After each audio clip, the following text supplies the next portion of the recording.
Well, it's kind of just a random video, but I figured I'd at least walk around this parts car and another parts car we're taking apart and finishing up, and at least show you guys some stuff on it. And if you see anything you're interested in, we do sell a lot of stuff on eBay, as well as if you have any requests of things to cut off before it gets the shell sent off to the scrap yard, definitely let us know.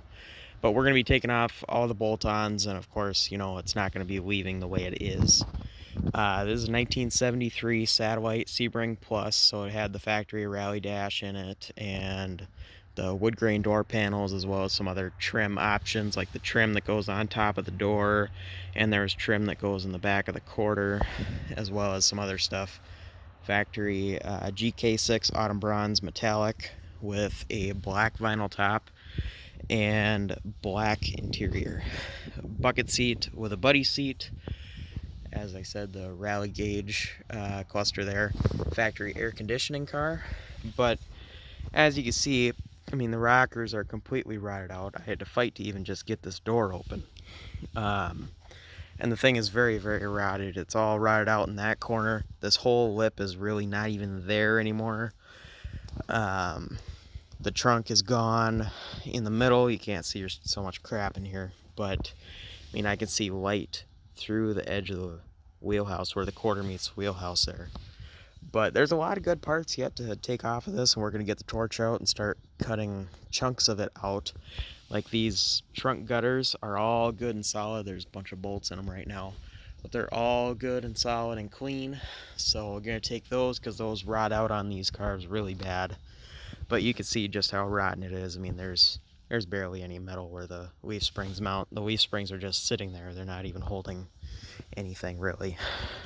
But yeah, you can see the front there is all rotted out, and the rockers are just gone.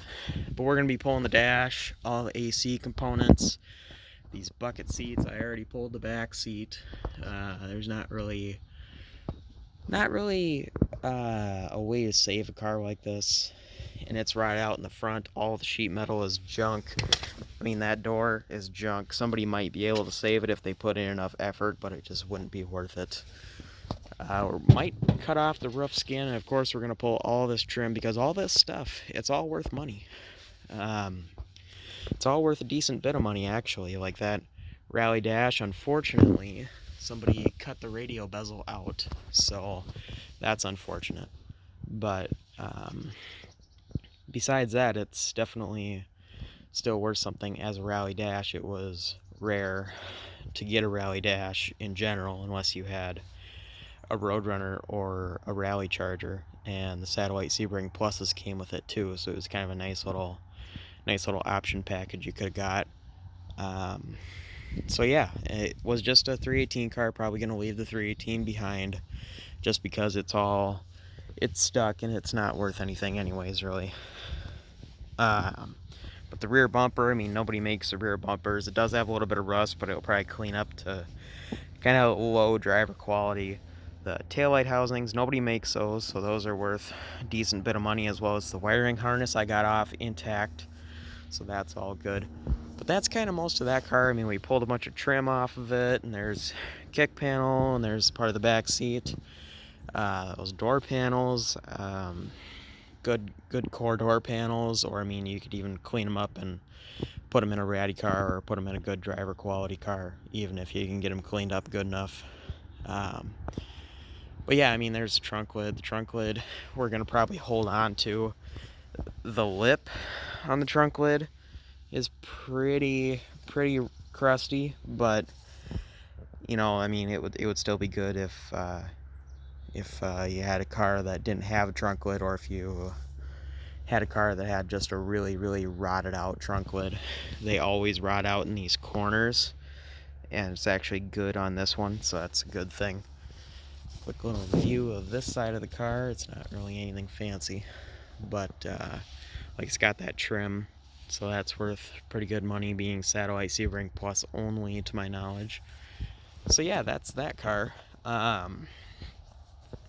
So hopefully we can get this car processed within the next 4 days, 5 days at the most, So It won't take too long to get it torn down to pretty much nothing, but if you see any parts, any like intricate little patches or anything you might need, I'll definitely sell at a very, very reasonable price. There's really not a ton of great areas as far as metal on the car, but there are a few, like those trunk gutters. But yeah, definitely let me know. My email is in the description of my videos, so you can email me and contact me there. And this car didn't have a title anyways, so it's really no point in trying to save it. As well as they don't make the quarter panels for these cars, and they don't make a lot of parts for these cars yet. I hear they're going to be starting to make the Charger quarters, and then they'll make the Plymouths after if the Chargers go well, but we will see if that ever happens. They've been talking about that for years. So anyways, that's pretty much it for that car.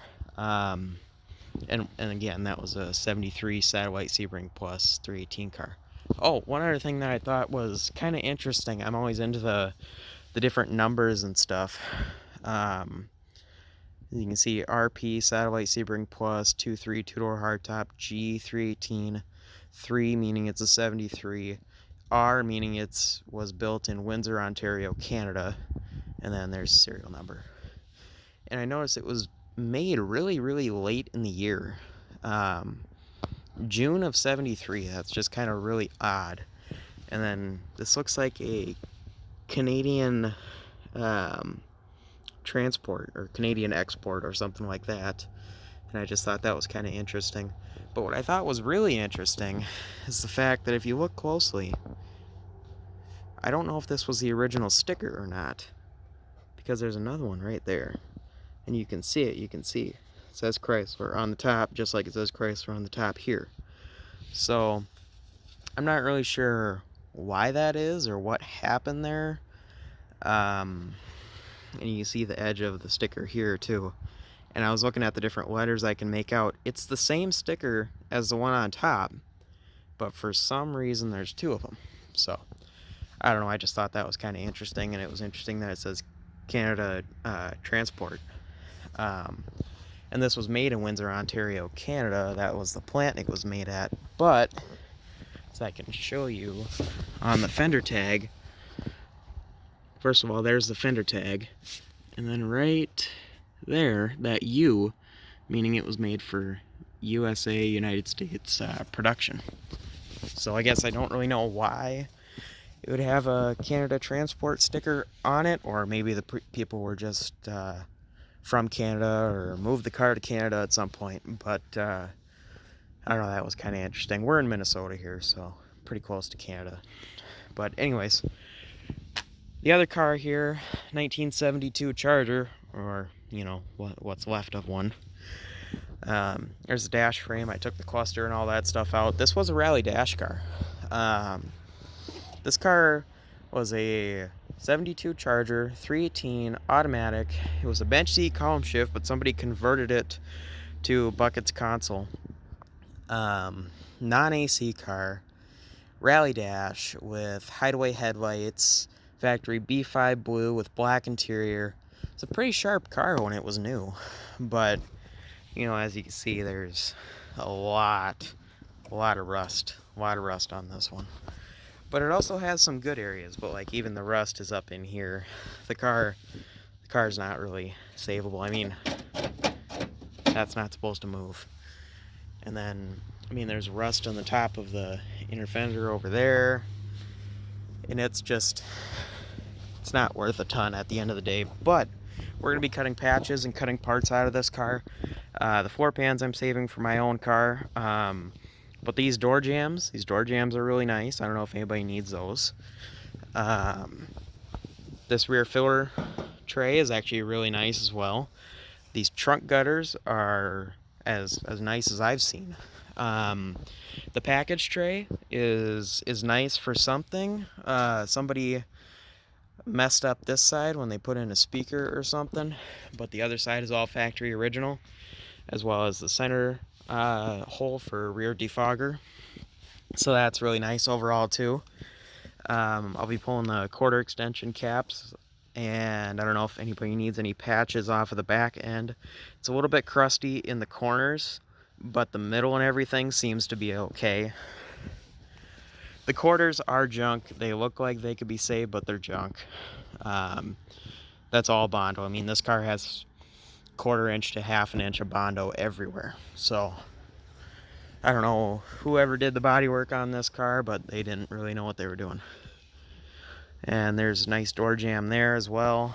If anybody needs any firewall patches, the firewall is crusty on this edge and probably on the other side too, but some good patches, like if somebody needs a non-AC firewall patch there, if anybody even needs some lower cowl patches here, there's some good metal left there.